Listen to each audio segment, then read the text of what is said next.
Thanks for staying with us. So this morning, we're shining our spotlight on what lies ahead for Kid Cudi after last week's explosive testimony. So where does the trial and Kid Cudi go from here? So Cudi called Combs a liar on the stand and insinuated that the former music mogul blew up his Porsche. Already, the backlash has been quick and swift from the rap industry. Controversial figure Kanye West put in his 2 cents. He said he wishes, quote, Cudi hadn't testified against Puff. West has been a staunch supporter of Combs's from the very beginning. And he's not getting any love from fellow rapper Young Thug either. Thug going so far as to call Cudi a rat for testifying. Now, for the record, Cudi had no choice but to testify. You don't ignore a federal subpoena or else you get tossed in jail. Now, here's Cudi's testimony. Here's a little clip of it. Remember, there's no cameras in federal court, so we have to use AI technology in the court transcript. We marry them together. So we want to give you a little taste of what it was like when Cudi was on the stand. Take a look. Mr. Combs made it clear to you that he was also confused. True? True. Just like you, he's similarly situated. He did not, to your knowledge, know that you were dating Ms. Ventura. True? Yes. True. And he wants to understand how did this happen, and you want to understand how did this happen, basically, right? Yes. And Ms. Ventura was living 2 different lives. Is that true? Yes. Objection. Overruled. When you went in that room with Mr. Combs, no weapons, to your knowledge. True. No. He definitely didn't threaten you. True. No. In fact, he was gracious. I think your word was really calm. Yeah. And you were professional as well. True? Yes. And it was an understanding, a meeting that this was about a girl, a relationship, and both of you guys were played. That's pretty much how it ended. True? True. And the person who played you is the same person who played Sean. It's Ms. Ventura. True? True. To your knowledge, we're approximately, if you don't mind, approximately 13 and a half years after January 9th, 2012, when your car was damaged. Is that approximately true? Yes. To your knowledge, no one has been charged or arrested for the damage to your car. Am I right? No. Objection. Sustained. The jury should disregard the witness's last answer. In the 13 and a half years that has passed in California, have you ever been notified that there's been any other action on this case in California? Action on? The car, the damage to the car. No. Do you remember back when you were with Ms. Ventura, did she have multiple phones, if you can remember? I don't think I remembered that. Do you remember telling that to law enforcement, that she had multiple phones? I don't know. I can't remember. Can I ask you to look at something in this honorable court, with this court's permission, to see if it jogs your memory? Yeah. If I said it, I guess I said it. Do you know what a burner phone is? Do you know what I'm talking about? Yeah.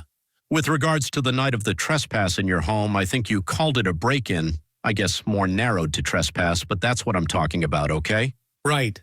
You received a phone call from Ms. Ventura explaining that she gave your home address to Combs. Do you remember that? The morning of, not the evening. About 5 o'clock, 5:30 in the morning. Fair to say? Yes. I'm just trying to coordinate you. Yeah. And that information about your address, according to what you were told, came from Ms. Ventura to Mr. Combs? Yes. All right, so let's talk about it. Will Kid Cudi regret testifying against Diddy? I want to welcome in entertainment commentator, actress, and photographer Holland Reed. Holland, good morning. I can't wait to hear your thoughts on this. What do you think? Do you think Cudi is going to have some regret? Oh, God. Good morning, Julie. First of all, no. This is not the age or the era of being silent. That has been the problem in all of these industries for decades, for years. It is literally institutional silence that has been the staple of the music industry. This is the Me Too movement of the music industry, and Cassie hopefully will be, I hate to say that she would be the face of it, but this whole entire situation with Diddy is exposing the underlying problems that have been going on forever. Silence, I said it last time, silence is loyalty, and that's what the currency is. No, I don't think he's going to regret it because he did speak up. Now, I will say that the defense and the prosecution are doing their job. Thank God. This is a very good trial to watch. Everyone's doing their job. They're trying to discredit Cudi and Cassie, the relationships, but in the same breath, you are absolutely confirming what has been going on in the music industry for decades. And so I don't think he's going to regret it. I think that if you're choosing between ponying up to rubbing elbows a little bit longer with a Diddy or anybody else versus your soul and your integrity, then we're going to go on Team Cudi for this one.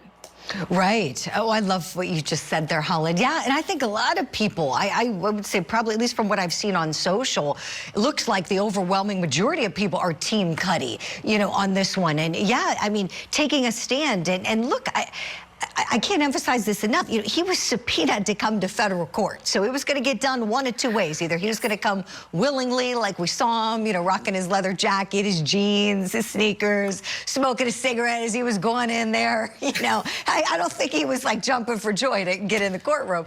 You know, or they could say, okay, well, we will get a material witness warrant for you, Mr. Cudi, if you don't show up, and we will have the marshals did bring you in. You know, I mean, it could be like, look, do it the easy way, do it the hard way. It was going to get done. Holland, tell me, I want to zone in on what Young Thug said, okay? So Thug is calling him a rat. To me, somebody, you know, look, I was a prosecutor, and informants are very helpful to the justice system. They are. They get called rats, whatever. To me, there's a big distinction as somebody who's working with the government or the state to inform, to let the state know about criminal conduct versus somebody who just gets subpoenaed because they had their car blown up through no fault of their own.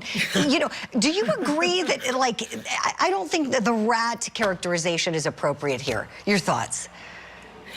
Okay, so my thoughts on this are this is this is a RICO trial. What they're trying to do is establish, as you know this, and I'm not, again, I pretend like I feel like I want to be a lawyer, but I'm not. But where they're trying to establish. We say it all the time. Man, listen, we'll talk about that later. Yes, girl. The thing is, Diddy was an enterprise. He's not just a man. He was a machine. And he used that machine, and he used the people around him, assistants. Young Thug saying that, honestly, in my opinion, confirms that this was a system. This was systemic. This was a machine. This was an organization. If you are a rat and you are a mobster, if you are, you know, the Don Corleone, whatever, old school, you know, type of mob mentality, you're confirming that by calling someone a rat. So when you're saying that someone is speaking out against the organization, then there's an organization. And I feel like that is where this is all going to come tumbling down, is that Diddy is not one person. Where are the other co-conspirators? Where are the other enablers? There are plea deals, and people are flipping left and right behind closed doors, whether we see it or not.